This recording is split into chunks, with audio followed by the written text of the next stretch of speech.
kun mä oon kajakissa ja laitan silmät kiinni ja mä kuuntelen sitä sisäistä hiljaisuutta.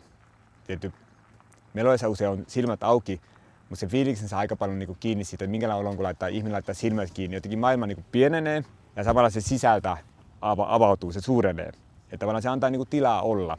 Kaupungeissa, missä mä oon ollut tosi paljon elämässä, niin mä tuun monesti tosi täyteen, mun pitää sulkea itseäni, vähän suojella itseään.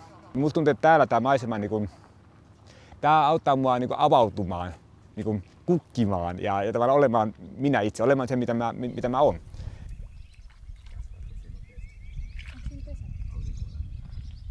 Kun mä istun kajakissa, niin jotain musta rauhoittuu.